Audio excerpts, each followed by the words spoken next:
de toda la investigación que él hizo. Él pidió algo al Señor muy grande. Él le pidió al Señor sabiduría para gobernar el pueblo que él estaba heredando de su padre David. Él pidió: Señor, dame sabiduría. Y el Señor le dijo: por cuando no pediste riqueza, no pediste fama, por cuanto pediste sabiduría, estoy parafraseando, la fama y la riqueza te van a acompañar. Amén. Pero él pidió sabiduría.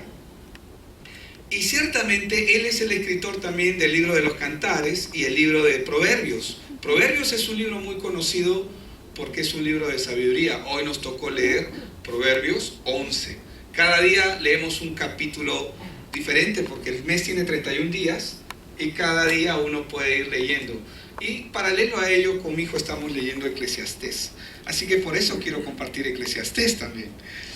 Entonces, a diferencia del libro de los Proverbios de Salomón, donde podemos observar la sabiduría de Dios, en el libro de Eclesiastés, algo que nosotros vamos a comenzar a observar es la dureza del corazón del hombre y la insensatez. Salomón describe este libro, el libro de Eclesiastés, como la búsqueda continua para la realización de la persona. Busca su realización, su felicidad, la plenitud que el hombre desea alcanzar, pero él concluye en algo muy interesante. Dice que todo es inútil porque es como querer atrapar el viento. Ahora,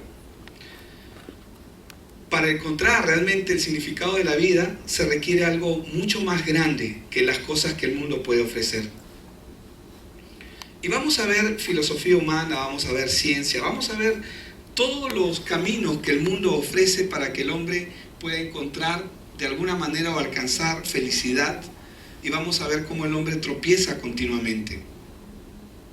Ahora, el hombre, yo quiero que usted sepa algo. Si usted viene por la primera vez, no se alarme por lo que le voy a decir, pero el hombre nace estando separado de Dios.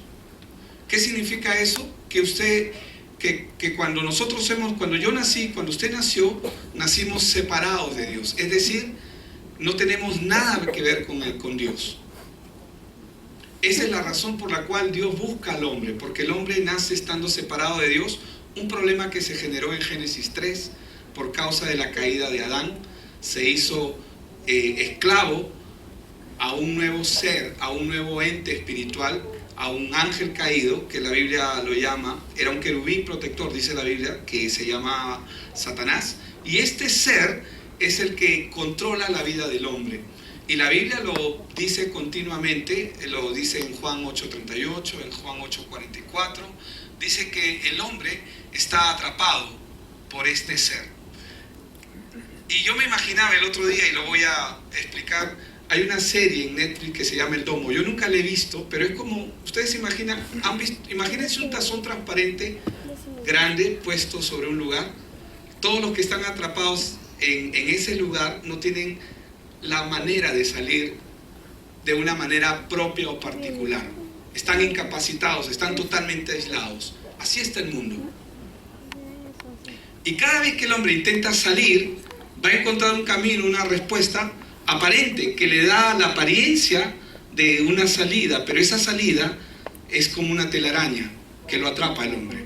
El hombre puede quedar atrapado en diferentes formas que el mundo ofrece, en religión, en ciencia, en filosofía, en comportamientos inadecuados, adicciones, por ejemplo, drogas, pornografía, brujería. El hombre va a quedar atrapado. Aún en la misma religiosidad o en principios y valores también el hombre puede quedar atrapado, y todo es una apariencia. Esa es la razón por la cual, como el hombre está totalmente atrapado, como un domo que está atrapando al mundo, esta es la razón por la cual Dios envió a su Hijo al mundo, para que dentro del mundo, a partir de Él, se pueda dar el camino de salvación a la humanidad. Ahora, el hombre ha tratado de ser feliz sin Dios. Y hay millones de personas hoy en día que están intentando lograr ser felices todos los días sin Dios. Y están intentando en diferentes caminos. Este libro, el libro de Eclesiastés, que lo vamos a ver en un ratito más, nos muestra lo absurdo que resulta todos los intentos que el hombre busca. La Biblia nos enseña que Salomón fue el hombre más sabio que existió y él tenía una sabiduría que le había sido dada por Dios mismo. Pero en el momento que él inicia esta búsqueda, él la inicia a partir de su humanidad, sin Dios. Ahora, el mundo no puede satisfacer el corazón del hombre. ¿Saben por qué? Porque el corazón del hombre es demasiado grande. Dile a tu lado, tu corazón es demasiado grande. Y al del otro lado, tu corazón es demasiado grande. ¿Saben por qué tu corazón es demasiado grande? Es demasiado grande para ser lleno solamente con lo que el mundo puede ofrecer. Y mientras yo estaba meditando en esta mañana sobre esto, el corazón del hombre, hermanos, solamente puede ser lleno por la grandeza de Dios. Por eso es que nada en el mundo puede satisfacer o puede llenar al hombre. Solo Dios tiene la capacidad de llenar el corazón del hombre. El mundo que está bajo corrupción no puede. Y Dios siempre empieza con el final de la historia, ¿no? Desde el principio Él anuncia lo por venir. Y Él inicia el libro resumiéndolo todo con la siguiente declaración: todo es vanidad. Y vamos a leer Eclesiastés, y quiero leer primero el verso del 1 al 3. Eclesiastés capítulo 1, verso del 1 al 3. Dice: palabra del predicador, hijo de David, rey, dice, en Jerusalén. Y dice: vanidad de vanidades, dijo el predicador, vanidad de vanidades, todo es vanidad. ¿Qué provecho tiene el hombre de todo su trabajo con que se afana debajo del sol? Vamos a ver dos expresiones muy comunes aquí que se van a ir repitiendo durante todo el libro. No pretendo leer todo el libro, vamos a coger algunas partes, pero yo sí le animo a que usted lo lea en su casa. ¿Sí? ¿Cuántos lo van a hacer? Así como ha traído a sus invitados, ¿verdad? No, sí van a leer el libro. Bien. Las dos expresiones que se repiten de manera continua es vanidad de vanidades. Se repite 37 veces en todo el libro. Pero esta es una expresión que nos indica la superficialidad de las cosas con que el hombre trata de llenar su vida y él se ve envuelto en ellas. Vanidad de vanidades nos habla acerca de lo superficial que las cosas proveen, lo momentáneo, lo transitorio, lo efímero, que las cosas proveen al hombre, y el hombre trata de llenar su vida con esas cosas. Mucha gente hoy está ilusionada con muchas cosas. Hay gente que está ilusionada porque se va a comprar sus casas, se van a comprar su carro, van a salir de viaje, o están ilusionados de repente porque han conseguido un nuevo trabajo. Otros están ilusionados porque ya se casaron. Otros están ilusionados porque van a ser papás.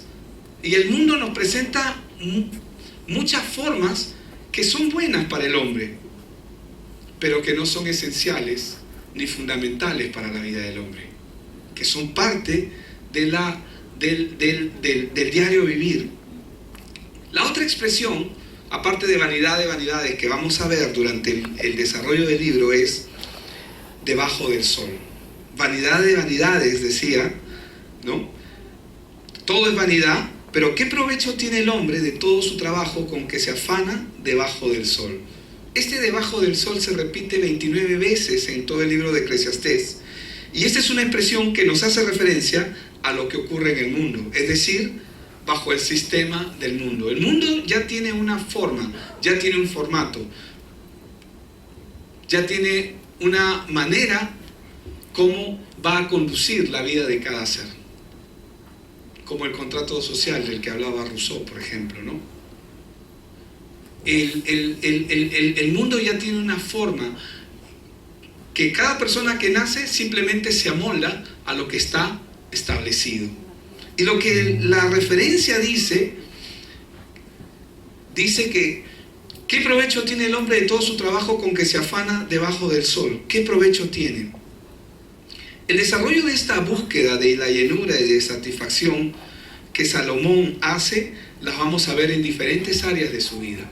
Como hoy en día mucha gente está tratando de llenar sus vidas, mucha gente está enfocada en algo, algunos en sus trabajos, otros en sus estudios. Salomón, por ser el hombre más sabio, y la Biblia dice y habla acerca de él que no ha habido otro más sabio que él, que no va a haber antes de él ni que va a haber después de él otro más sabio que él. Y él buscó, por ejemplo, en la ciencia. Aquí encontramos la realización de diversos experimentos que él hizo, a través de los cuales él comienza a explorar a partir de las leyes de la naturaleza, como por ejemplo con el método de la observación. Vamos a ver lo que él dice acerca de este punto en Eclesiastés 1 y vamos a leer del 4 al 11. Dice: generación va y generación viene, mas la tierra siempre permanece, dice, ¿verdad? Sale el sol y se pone el sol y se apresura a volver al lugar de donde se levanta. El viento tira hacia el sur y rodea al norte, va girando de continuo y a sus giros vuelve el viento de nuevo, dice. Los ríos, todos van al mar y el mar no se llena, dice, ¿no?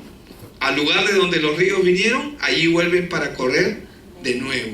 Él está observando, él está haciendo ciencia mientras él está viendo, conociendo cómo funcionan las cosas, cómo se mueven las cosas, cómo se producen las cosas. Y luego dice, todas las cosas, en el verso 8, son fatigosas más de lo que el hombre puede expresar. Nunca se sacia el ojo de ver, ni el oído de oír. ¿Qué es lo que fue? Lo mismo que será. ¿Qué es lo que ha sido hecho? Lo mismo que se hará. Y nada hay nuevo, dice, debajo del sol. Que todo se va a repetir, ¿verdad? Verso 10 dice, ¿hay algo de que se puede decir, he aquí esto es nuevo? Ya fue en los siglos que nos han precedido. No hay memoria de lo que precedió, ni tampoco de lo que sucederá. Habrá memoria en los que serán después. ¿Qué es lo que vemos aquí que está haciendo Salomón? Salomón lo está viendo de una manera totalmente humana, y él dice, él aquí afirma que la tierra siempre es la misma, no cambia. Tiene una estabilidad que el hombre no tiene, porque el hombre es temporal. Diga conmigo, el hombre es temporal. Y hermanos, y el hombre contemporáneo de la época, porque él está analizando en ese momento, pero el hombre contemporáneo a nosotros, posiblemente cambie en algunos aspectos, vestimenta, forma de caminar, forma de hablar, pero ha cambiado, sigue siendo temporal, ¿verdad? Y la continuidad de la humanidad se va a mantener a través de los años, es decir, ni usted ni yo, por ejemplo, vamos a estar aquí de aquí a 100 años. Habrá otra generación. ¿Cuántos saben que es así? Así es. Entonces, es posible que muchos de nosotros no vamos a estar acá mucho tiempo, ¿verdad? Pero la humanidad continuará por generaciones sucesivas. Lo que Salomón está declarando es que las generaciones van y vienen. Y lo que él está estableciendo aquí, cuando él está hablando, generación va, generación viene. El ser humano es una criatura, es un ser transitorio. Lo que él está estableciendo aquí es que el hombre tiene que, él cuando comienza a buscar en la ciencia, él ve la fragilidad del ser humano. Él está viendo ahí que el ser humano hoy puede estar y mañana no sabemos. Pero de 100 años, salvo excepciones que existen en el mundo, no vamos a pasar, ¿verdad? Entonces, él comienza a ver el mundo y comienza a investigar el mundo. Este es un libro muy precioso que yo les animo que ustedes lo lean. A mí me encanta. Yo lo estoy leyendo con mi hijo en la versión Palabra de Dios para Todos. Yo ahorita estoy leyendo la versión 60 porque es la versión, es la que todos tenemos y la que manejamos. Pero en esa versión, este libro es tan claro. Luego Salomón comienza a encontrarse con el tema de la sabiduría. Él encuentra que en la ciencia ¿Qué es lo que encuentra en el tema de la ciencia? Cuando él es confrontado con la observación que hace acerca de la realidad del mundo, él es confrontado con la fragilidad del hombre. Y él se comienza a dar cuenta que el hombre es frágil. La tierra permanece, va a permanecer. Todo el sistema va a seguir, pero el hombre es transitorio. Esto es muy importante porque hace que el hombre pueda verse a sí mismo en la fragilidad que está. No quiero ser dramático con lo que voy a decir, pero hoy mucha gente salió de sus hogares, pero hoy mucha gente no van a regresar a sus hogares. ¿Me dejo entender? La fragilidad del hombre.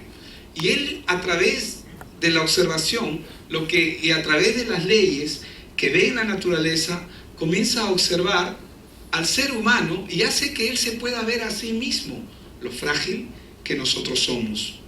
Luego dice en el verso 12 de Eclesiastés 1, yo el predicador fui rey, dice, en Jerusalén, y di mi corazón a inquirir, es decir, a profundizar, a ahondar, a investigar y a buscar con sabiduría sobre todo lo que se hace debajo del cielo. Él comenzó a buscar con sabiduría todo lo que se hace debajo del cielo, es decir, en la tierra. Este penoso trabajo dio Dios a los hijos de los hombres para que se ocupen en él. Miré todas las obras que se hacen debajo del sol y he aquí todo ello es vanidad, dice, y aflicción de espíritu. ¿Qué es lo que él está viendo en la vida del hombre? Él comienza a ver la apariencia en el ser humano. La mayoría de nosotros mostramos lo que queremos que la gente vea de nosotros. Dime si eso no es verdad. Cuando tú te presentas con alguien, le das la mano y presentas tu mejor sonrisa, tu mejor yo, ¿verdad? Como cuando vas a una entrevista, comienzas a presentarte. Y ciertamente esa persona no puede ver más allá de lo que tú le muestras. Pero tú sí puedes ver y tienes la capacidad de ver cómo está tu corazón, cómo está tu vida personal, tu vida íntima, tu vida relacional, tu vida familiar, tu vida en el trabajo, tus logros, tus fracasos. Solamente uno puede verse a sí mismo. Por eso dice, este penoso trabajo dio Dios a los hijos de los hombres para que se ocupen en él. Miré todas las obras que se hacen debajo del sol y aquí todo es vanidad y aflicción de espíritu, porque la gente anda convocada, triste porque su celular ya no es el moderno, y lo estoy diciendo de una manera banal, ¿no? Muy superficial, pero algunos están tristes porque posiblemente las expectativas que tenían frente a diferentes personas, circunstancias, cosas, no son lo que esperaban. Y dice en el verso 15, lo torcido no se puede enderezar y lo incompleto no puede contarse. Hablé, dice luego, yo en mi corazón diciendo, he aquí, yo me he engrandecido y he crecido en sabiduría sobre todos los que fueron antes de mí en Jerusalén, y mi corazón ha percibido mucha sabiduría y ciencia. Y dediqué mi corazón a conocer la sabiduría y también entender las locuras y los desvaríos. Conocí que aún esto era aflicción de espíritu. Porque en la mucha sabiduría hay mucha molestia y quien añade ciencia añade dolor. ¿Qué es lo que él encontró? ¿Qué es lo que Salomón está viendo en el mundo? Con todos los recursos que él tenía a su alcance, porque ciertamente él está mirando desde una perspectiva como rey. Él es rey de Israel, y no solamente rey, el Señor le ha dado sabiduría para poder entender y comprender las cosas. ¿Saben qué encontró él? Que la vida se vuelve monótona. Que la vida se convierte en una rutina muchas veces. Pero eso no pasa aquí, ¿verdad? Pero le pasa a miles de personas, millones de personas. Y él comenzó a darse cuenta que la gente trata de huir de ese sistema de vida en el que se ve aprisionado. Se levantan. ¿Cuántos saben que cuando un niño se levanta? ¿Cuántos han sido niños acá? Todos, ¿verdad? Y cuando nos levantamos, cuando somos niños, tenemos muchas ideas locas. Yo alucinaba de crear un avión chiquito ahí cuando yo vivía en un solar. Y es increíble la capacidad de imaginación que tienen los niños, que se va perdiendo conforme nos vemos atrapados con el sistema.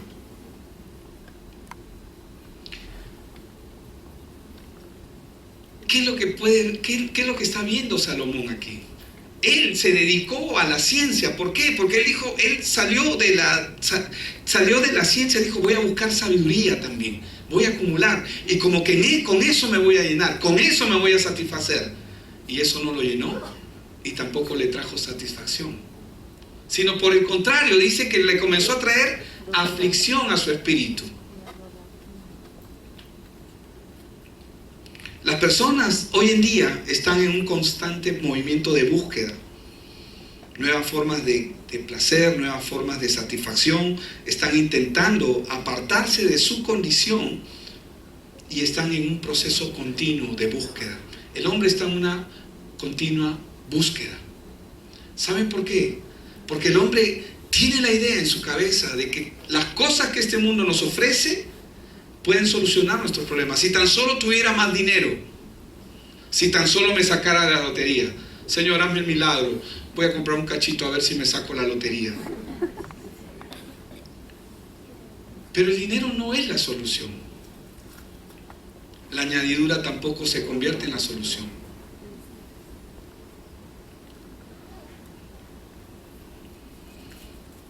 Luego él comienza a analizar y comienza a ver la vida del ser humano.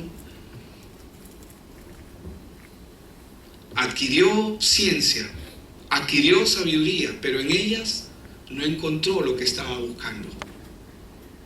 Y se fue a los deleites, al placer. Y seguimos leyendo Eclesiastés capítulo 2, verso del 1 al 11. Y permítanme leerlo en la versión Palabra de Dios para Todos, aunque ustedes van a ver la versión Reina Valera 60 en pantalla. Yo voy a leer la versión Palabra de Dios para Todos. Dice, entonces me propuse esto, voy a divertirme y a probar los placeres y todo lo que es darse la gran vida. Pero esto tampoco resultó tener sentido. Es una tontería pasarse todo el tiempo sonriendo. No hacer más que divertirse no sirve de nada. Así que decidí llenar mi cuerpo de vino mientras llenaba mi mente de sabiduría. Traté de hacer esa tontería porque quería ver si era el único bien que el ser humano puede encontrar para disfrutar su corta vida. Entonces empecé a hacer grandes obras. Construí palacios, planté viñedos, cultivé jardines, hice parques y planté en ellos toda clase de árboles frutales. Me hice construir estanques de agua para regar los árboles en crecimiento. Compré esclavos y esclavas y tuve esclavos nacidos en mi casa. Tenía muchas posesiones, ganado y rebaños, ovejas, más que cualquiera en toda Jerusalén. Junté mucha plata, oro y posesiones dignas de un rey. Los cantantes, tanto hombres como mujeres, cantaban para mí. Disfruté de lo que todo hombre puede desear, pues tuve relaciones con muchas mujeres. Me volví muy rico y famoso, más que cualquiera que hubiera vivido en Jerusalén antes de mí. Además, la sabiduría siempre estaba allí para ayudarme. No me privé de nada que deseara, ni me negué ningún placer. Siempre conseguí lo que deseaba, porque me sentía feliz con todo trabajo que hacía. Al menos me quedó esa satisfacción. Pero cuando consideré todo lo que había logrado con el fruto de mis esfuerzos, me di cuenta de que nada tenía sentido, que era como agarrar el viento y que uno no gana nada con lo que hace debajo del sol. ¿Qué es lo que podemos ver aquí que está pasando con Salomón? Él probó placeres, él probó la risa, la alegría, Porque a veces pensamos, ¿no? Ustedes han visto que los reyes tienen un bufón para que los haga reír todo el tiempo, ¿verdad? Porque la risa mantiene a la persona en buen ánimo.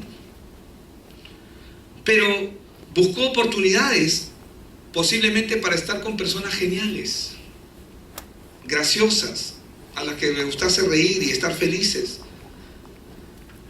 Pero dice que después de un tiempo eso le causó cansancio, eso lo hostigó, porque todo lo que el mundo ofrece hostiga. Luego dice que intentó adquirir posesiones, posiciones, pensando que posiblemente el hallar esto le daría a él la satisfacción y la plenitud que la gente está buscando. ¿Por qué se escribe este libro? ¿Por qué Dios permite que este libro esté en su palabra? Ya les he dicho que Proverbios es un libro de sabiduría, pero Eclesiastés es un libro del hombre que está caminando sin Dios. Ciertamente, Salomón, cuando escribió este libro, él, cuando vivió cada una de esas experiencias, él está caminando sin Dios, porque está en la búsqueda humana, humanista, de manera humana, está en la búsqueda humana de alcanzar la felicidad, la plenitud, y no lo está consiguiendo. Hemos visto que ha probado con la ciencia, ha probado con la sabiduría, con el conocimiento, ha probado con los placeres, y nada de esto permite que el hombre se sienta realizado. Es más, trae aflicción de espíritu. Y en lo natural sabemos que las personas que se dan al juego quedan esclavizadas en el juego.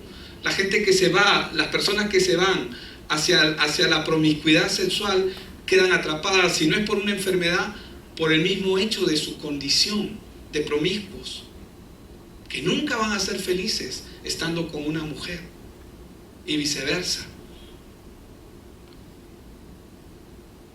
Porque esto se convierte en algo insaciable, como un barril, donde uno echa el agua, pero no tiene fondo. Nunca se va a saciar. Como el drogadicto que está involucrado en las drogas y nunca va a ser satisfecho. ¿Cuál es la condición que cada persona posee, de la cual Dios quiere rescatar tu vida? Luego dice que él se enfocó ahora en las cosas materiales, a partir del verso 12. Y se enfocó en vivir el presente. Voy a vivir la vida, ¿no? Como un cantante decía, déjame vivir mi vida, ¿no? Mi vida a nadie le importa. Y comienza a vivir su vida. Y luego dice, volví a considerar la sabiduría, las estupideces y las tonterías. ¿Qué más puede hacer el sucesor de un rey sino lo que ya se hizo antes? Vi que la sabiduría es mejor que la estupidez, así como la luz es mejor que la oscuridad. Un sabio usa su mente, así como usa los ojos para ver por dónde va. En cambio, un tonto es como el que camina en la oscuridad. Sin embargo, dice él, también me di cuenta que tanto el tonto como el sabio terminan de la misma forma. Entonces pensé, si el tonto termina igual que yo, ¿de qué me sirve la sabiduría? ¿Qué he ganado con esforzarme tanto por ser sabio? Y me di cuenta de que tampoco eso tiene sentido. Tanto el sabio como el tonto van a morir y nadie se acordará de ninguno de ellos. En el futuro, la gente se olvidará de lo que hicieron, así que tanto el sabio como el tonto vienen a ser lo mismo. ¿Qué es lo que él está viendo aquí? Claro, la sabiduría le sirve a la persona en el momento, pero si la persona no tiene la plenitud de las cosas en su corazón, y él está diciendo algo muy importante aquí, que van a terminar en el mismo lugar. El hombre sin Dios va a terminar en el mismo lugar. No importa si es sabio, si es rico, no importa si tiene cosas materiales o no las tiene. Una de las cosas que impactó mi vida cuando a mí me compartieron este evangelio que es tan precioso, es que a mí me dijeron, yo estudiaba en una universidad en el centro de Lima, y cuando salí de la universidad, afuera de la universidad habían prostitutas, a 1, 2, 3 cuadras de ahí, y habían chicos de la calle que robaban, drogadictos, pandilleros, y también niños que estaban en consumo de terocal y esas cosas, que los tenían atrapados. Y la persona que me miró me dijo: ¿ves esa persona que está ahí? Si tú, que aparentemente eres un prospecto para la sociedad, y esa otra persona, digamos el ladrón o el drogadicto, si ninguno de los dos tiene a Dios en su vida, los dos van a parar al mismo lugar. Y eso es exactamente lo que le estaba diciendo, lo que está diciendo Salomón. ¿De qué me sirve la sabiduría? Al sabio y al tonto, porque los dos al final van a parar al mismo lugar. Cuando me dijeron a mí eso, yo no podía entenderlo. ¿Cómo es posible? Este tipo está loco. Pero no estaba loco. Estaba bien, correcto en lo que él estaba diciendo. Porque solamente es cuestión de tiempo para que el hombre se dé cuenta que la vida solamente trae aflicción de espíritu. Y en la medida en que avanzamos y caminamos. Yo recuerdo aún cuando tenía 5 o 6 años, pero ahora tengo 43 años. No sé cómo pasó tan rápido. Y ahorita aquí hay jóvenes y acá hay personas adultas como yo. Aunque nos consideramos jóvenes, ¿verdad? Pero ¿cómo pasó tanto tiempo tan rápido? Y es que la vida se pasa volando. Y la primera reflexión que Salomón hizo, ¿no? Generaciones vienen, generaciones van, pero la vida seguirá en el mismo lugar. Pero ¿cuál es tu condición? ¿Tú cómo estás? ¿Cómo estás? ¿Cómo estás? ¿Cómo está tu corazón? La belleza del Evangelio es que el Evangelio es la respuesta que el hombre necesita, pero no lo sabe.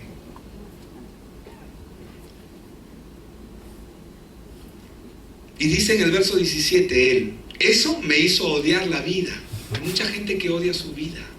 Hay mucha gente que por causa del sistema en el que se ve atrapado,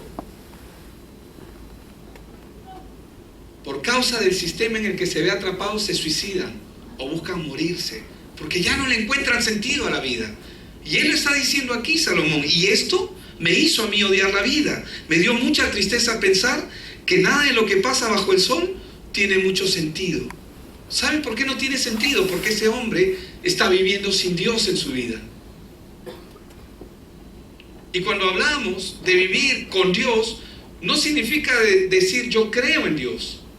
Porque cuando el Señor tiene su encuentro con una persona, es tan real que nadie te puede quitar ese testimonio que solamente Él puede dar en el corazón de cada persona que lo conoce. Por eso es que Él dice: mis ovejas escuchan mi voz, me conocen. Amén. Entonces, dice: eso me hizo odiar la vida, me dio mucha tristeza pensar que nada de lo que pasa bajo el sol tiene mucho sentido. Es como tratar de atrapar el viento. Odié todo el trabajo que había hecho bajo el sol, pues al fin y al cabo todo eso tendría que dejárselo a mi sucesor. Y pensé: ¿quién sabe si ese va a ser un sabio o un tonto? Él pensando en la sabiduría, ¿no? Él está pensando en que, como está pensando humanamente, él está diciendo: ¿quién sabe si bueno, al menos yo espero que sea un sabio también, ¿no? Pero si es un tonto, todo lo que hice, ¿de qué sirve? Y será dueño, dice, de todo lo que conseguí con tanto trabajo y sabiduría. Eso tampoco, dice, tiene sentido. Así que me deprimí mucho al pensar en todo el trabajo que había hecho bajo el sol, porque uno trabaja con sabiduría, uno trabaja con sabiduría, entendimiento y dedicación para finalmente dejárselo al que no trabajó para conseguirlo. Eso está muy mal y no tiene sentido. ¿Qué le queda al ser humano después de tanto trabajar y luchar bajo el sol? Toda su vida está llena de sufrimiento y frustraciones y trabajo duro. Ni siquiera de noche descansa su mente. Eso tampoco tiene sentido. Lo mejor que puede hacer uno es comer, beber y disfrutar del trabajo que hace. También vi que esto viene de Dios, porque hay alguien que haya tratado de disfrutar de la vida más de lo que yo lo he hecho. Él hace la pregunta, ¿no? Además, Dios le da sabiduría, entendimiento y alegría a quien Él aprueba. En cambio, al pecador, y cuando hablamos de pecador, yo quiero que usted entienda que cuando la Biblia habla de pecador, es cierto que es una persona que comete pecado, pero es el pecador. Cuando la Biblia se refiere al pecador, se refiere a una persona que camina sin Dios. Es una persona que camina sin Dios. Dice, en cambio, al pecador, es decir, a la persona que camina sin Dios, Dios lo hace trabajar para que junte y acumule, para luego dárselo a quien Dios aprueba. Por eso, acumular riquezas tampoco tiene sentido, y es como tratar de atrapar el viento. ¿Qué es lo que nosotros podemos ver en estos pasajes que estamos leyendo? Él se ha entregado al placer, a obtener posesiones, a conseguir la sabiduría en el ámbito de las ideas, y acaba diciendo, aborrecí la vida, odié todo mi trabajo, por lo que me di la vuelta y entregué mi corazón a la desesperación. Él llegó a esa conclusión. Y es lo que mucha gente está viviendo hoy en día. Un tiempo de desesperación, porque no entienden su condición. El hombre nace estando separado de Dios. Este libro, Eclesiastés, que yo le animo a que usted lo siga leyendo en su casa, el hombre nace estando separado de Dios. Y no hay nada que el hombre pueda hacer para acercarse a Él. Dios en su amor y en su misericordia lo que hace es acercarse al hombre. ¿Cómo es que Dios se acerca al hombre? A través de su evangelio, de la respuesta que Dios dio desde Génesis 3:15. Yo quiero ejemplificarlo en un ejemplo muy sencillo. Si yo tuviera acá una pecera y tengo a los pececitos que están nadando dentro de la pecera, y yo le digo al pez, no comas del árbol el que te dije que no comas, porque el día que comas de él vas a morir. No moriré, le dice, es engañado el pez. Pero ¿qué pasa si yo saco al pez del agua y lo pongo a un costado? ¿Qué va a pasar con ese pez? Se va a morir, pero antes de morir va a sufrir, va a desesperarse. Va a llegar en un momento en que este pez va a colapsar. El pez lo único que hace es, tú lo sacas del agua y comienza a experimentar primero los inicios de la desesperación porque está en un hábitat que no le corresponde. Trata de aferrarse y trata de sobrevivir. Pero conforme el tiempo avanza, conforme el tiempo se incrementa, el pez sigue desesperándose, se desespera hasta que muere. Eso fue lo que le pasó al hombre. ¿Sabe por qué usted y yo no pensamos en que hoy o mañana o pasado o de acá a un mes vamos a morir? La gente no está pensando, no sale de su casa pensando en que van a morir. Porque la Biblia dice que Dios puso en el corazón del hombre, en este mismo libro, en Eclesiastés, sentido de eternidad en el corazón. Es decir, que usted fue creado para vivir por la eternidad. Pero por causa del pecado el hombre muere. Y el hombre se encuentra actualmente fuera de la pecera. Esa es la condición del hombre. Vive fuera de su pecera. Cuando Dios creó al hombre, lo hizo a partir del barro. Cuando Dios creó a los animales del campo, le habló a la tierra. Cuando Dios creó a los peces, le habló al mar. Y vemos que los peces del mar cogen su alimento del agua, del mar, ¿verdad? Y los animales del campo, ¿de dónde cogen su alimento? Del campo. Pero cuando la Biblia dice que cuando Dios creó al hombre, dice que Él se habló a sí mismo y dijo, hagamos al hombre a nuestra imagen y a nuestra semejanza. Y en Génesis 2:7 dice que Él sopló aliento de vida en él. Y fue el hombre un ser viviente.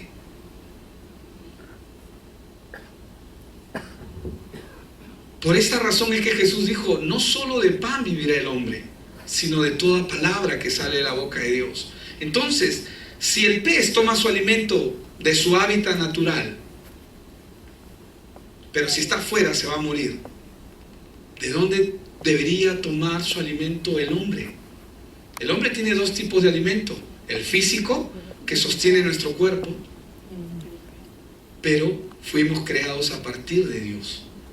Esa es la razón por la cual nada de lo que el mundo ofrece o lo que el mundo le brinda al ser humano puede llenar el corazón del hombre.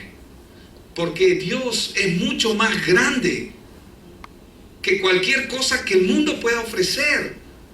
Dios es inmenso y el corazón del hombre está diseñado para Dios. Es por esa razón que tratamos de llenar nuestra vida con cosas. Y mientras el pez está desesperando, recurre a una cosa, recurre a otra cosa, recurre a otra cosa. Con esto voy a ser feliz el día que me case, el día que sea padre. Y esos son eventos maravillosos que Dios nos ha permitido vivir.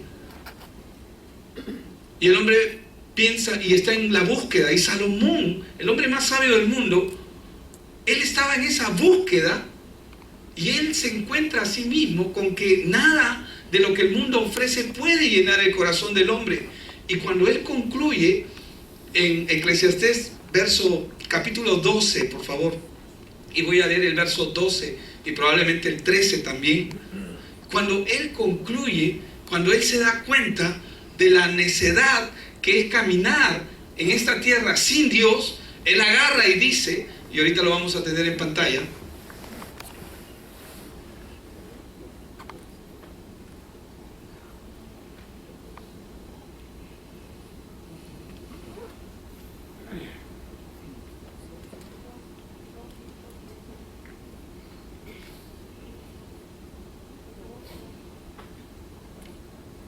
lo voy a buscar aquí. Él agarra y cuando él se da cuenta de ello, él agarra y concluye diciendo: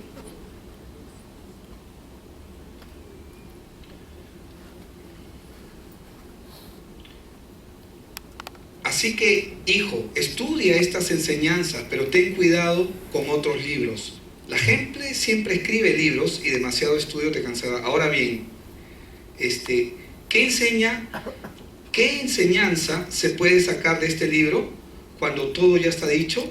Que lo mejor que un ser humano puede hacer es tener temor de Dios y obedecer sus mandatos. Dios conoce todo lo que hace la gente, lo bueno y lo malo, hasta lo más secreto, y Él será quien lo juzgue. Y en la versión Reina Valera, que es la que ustedes tienen en pantalla, dice: el fin de todo discurso oído es este: teme a Dios y guarda sus mandamientos, porque esto es el todo del hombre, porque Dios traerá toda obra a juicio juntamente con toda cosa encubierta, sea buena o sea mala. He leído el verso 13 del capítulo 12. Teme a Dios, ¿por qué? Porque el plan de Dios es que el hombre tenga su encuentro con Él. Vez tras vez la Biblia dice: ¿de dónde vendrá mi socorro? La Biblia dice: mi socorro viene de Jehová, quien hizo los cielos y la tierra. El hombre está en una búsqueda y está como ese pez que está fuera del agua. Esa es la condición en la que se encuentra el hombre. ¿Qué hizo? ¿Qué fue lo que hizo Dios? Envió a su Hijo. ¿Para qué? Para restaurar esa comunión y de que el hombre pueda volver a la pecera. La pecera en este caso es Dios, para que el hombre pueda volver a la fuente que le da vida, a la única fuente que le puede dar plenitud, a la única fuente que puede llenar su corazón. La pregunta que haríamos aquí es: ¿cuál es la condición en la que estamos? Si tú ya estás en una comunión con Dios, es lo mejor que te ha podido pasar. Porque cuando uno está en una comunión con Dios, todo en tu vida comienza a cobrar sentido. No necesariamente es el reflejo de que todo te va a ir bien, ojo. Porque a mí me pasaba que cuando yo limpiaba mi cuarto, cuando era adolescente, para limpiar mi cuarto tenía que sacar todo. Y sacar todo era un desorden. Para sacar la cochinada, el polvo, la basura, todo lo que había, lo que se había acumulado de 2 o 3 semanas que no limpiaba. Estoy siendo generoso, ¿no? Por no decir 1 año o 2. Y mientras limpiaba, parece que hay más desorden. Pero no, ese ha iniciado el proceso de la limpieza. Cuando uno viene, cuando uno vuelve al ser que nos amó y que nos creó, Dios comienza a iniciar el plan de restauración de todas las cosas en tu vida. No vengas a Dios con la esperanza de que Él te ayude, de que Él te dé. Ven a Dios con la única idea en tu mente y en tu corazón de saber, Señor, tú conoces mi condición, sabes cómo estoy yo, sabes que he sido perverso, he sido malo, he hecho esto, y cada uno de nosotros lo sabe. Si tu condición es una condición de sufrimiento, exprésale a Él. Él vino para buscar y salvar lo que se había perdido. Amén.